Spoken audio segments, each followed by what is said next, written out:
Hello প্রিয় দর্শক, আসসালামু আলাইকুম। আপনারা সবাই কেমন আছেন? আশা করি আপনারা সবাই ভালো আছেন। আমি আলহামদুলিল্লাহ ভালো আছি। আবারও চলে আসলাম আপনাদের মাঝে আরেকটা ভিডিও নিয়ে।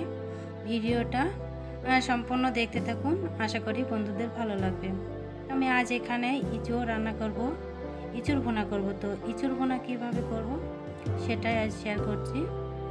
এখানে আমি ইঁচড় নিয়েছি, ইঁচড় কেটে ধুয়ে নিয়েছি। তারপরে আমি এদিকে প্রেসার কুকারের ভেতরে দিয়ে দিচ্ছি। প্রেসার কুকারের মধ্যে দিয়ে আমি সিদ্ধ করে নিব, তাহলে খুব তাড়াতাড়ি রান্নাটা হয়ে আসবে। তো সব ইঁচড়গুলোই আমি দিয়ে দিচ্ছি। এখানে 2টা ইঁচড় ছিল, তো আমি সবটাই রান্না করব না, কিছুটা অন্য রেসিপি করব বলে আমি রেখে দিব। তো একসাথে আমি সিদ্ধ করে নিচ্ছি সবগুলো। এর মধ্যে আমি লবণ দিয়ে দিচ্ছি। ভিডিওতে কেউ লাইক দিতে ভুলে গিয়ে থাকলেন, প্লিজ ভিডিওতে একটা লাইক ডান করে দিবেন। হলুদ গুঁড়ো দিচ্ছি। লবণ আর হলুদ দিয়ে আমি পানি দিয়ে দিলাম। দিয়ে এবার আমি ঢাকনাটা দিয়ে গ্যাসের চুলায় বসিয়ে দেব।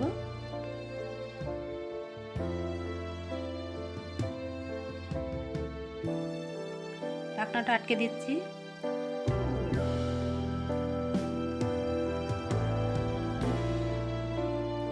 আমি সিদ্ধ করে নিয়ে চলে এসেছি, 3টা সিটি দিয়ে নিয়েছিলাম। দেখেন সিদ্ধ হয়ে এসেছে।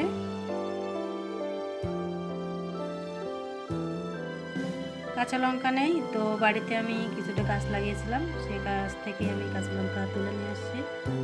দেখেন অনেক কটা গাছ আছে, সেখান থেকে দেখছি খুবই কম কাঁচা লঙ্কা হয়েছে, বেশি হয় নাই।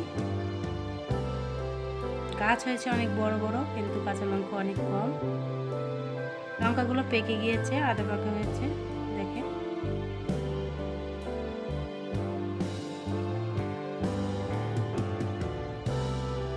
পেকে গিয়েছে কাঁচা লঙ্কাগুলো।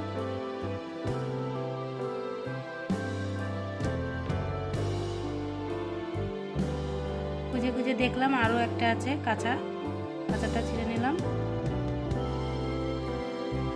গাছ উল্টে পাল্টে দেখছি যে আর আছে কিনা, তো নেই।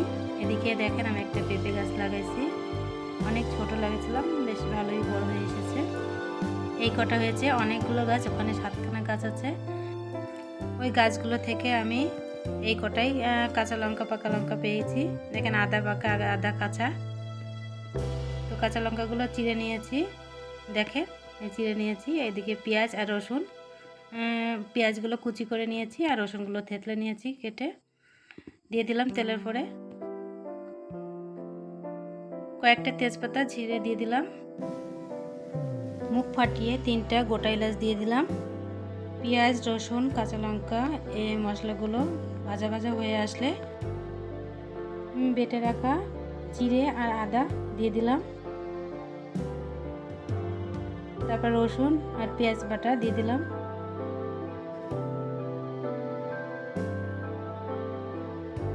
বাটা মশলাগুলো দিয়ে ভালোভাবে মশলাটা কষিয়ে নিব। এবার আমি স্বাদ মতো লবণ দেবো। লবণটা আমার বুঝে শুনে দিতে হবে, যেহেতু আমি ইঁচড় যখন সিদ্ধ করেছিলাম লবণ হলুদ দিয়েছি, দিয়ে সিদ্ধ করে নিয়েছি, সেইভাবে আমার বুঝে শুনে দিচ্ছি। তো আমি হলুদ গুঁড়ো দিয়ে দিলাম, গুঁড়ো লঙ্কা দিয়ে দিলাম। দিয়ে এবার মশলাটা একটু পানি দিয়ে ভালোভাবে কষিয়ে নিতে হবে। তো আমি সেভাবে কষিয়ে নিচ্ছি। তো কেউ যদি ভিডিওতে আমার নতুন হয়ে থাকেন তাহলে অবশ্যই সাবস্ক্রাইব করে আমার পাশে থেকে যেতে পারেন। ভিডিও যদি ভালো লেগে থাকে অবশ্যই বন্ধুদের মাঝে শেয়ার করে দিবেন।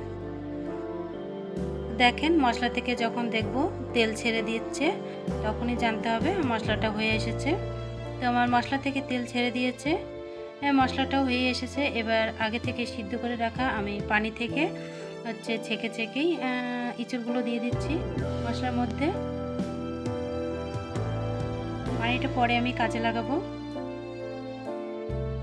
ইঁচড় সিদ্ধ করে যে রাখা পানিটা সেটা আমি ফেলে দেইনি, রেখে দিয়েছি, লাগলে আমি এই তরকারিতে ব্যবহার করব। মশলার সাথে ইঁচড় ভালোভাবে আমি কষিয়ে নিচ্ছি। বন্ধুদের কাছে একটাই রিকোয়েস্ট, কেউ ভিডিওটা স্কিপ করে দেখবেন না, কেটে কুটে দেখবেন না। অ্যাড আসলে অ্যাড সহ দেখবেন। ছোট্ট একটা ভিডিও, 5-7 মিনিট মতন আমি ধরে কষিয়ে নিচ্ছি মশলার সাথে।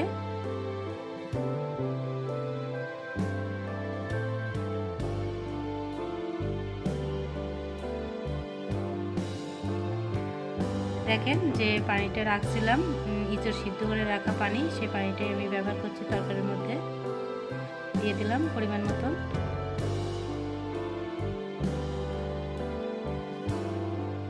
ইঁচড়ের সিজন এসেছে, এভাবে একবার হলো ইঁচড় রান্না করে খেয়ে দেখবেন, অসাধারণ লাগবে খেতে। আমি যে তেজপাতা দিয়েছিলাম, তেজপাতার কাজ হয়ে গিয়েছে, আমি উঠিয়ে নিচ্ছি। গরম মশলা আমি ছড়িয়ে দিলাম।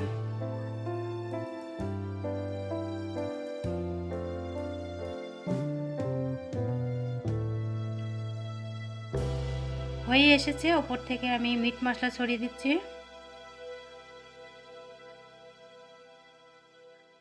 এইভাবে রান্না করলে মাছ মাংসকেও হার মানাবে। তো বন্ধুরা একবার হলো এভাবে রান্না করে খেয়ে দেখবেন, দারুণ লাগবে খেতে। ইঁচড় ভুনা রেসিপিটা হয়ে গিয়েছে, দেখে নামিয়ে নিয়েছি। এতক্ষণ ভিডিও দেখার জন্য সবাইকে অসংখ্য অসংখ্য ধন্যবাদ। সবাই ভালো থাকবেন।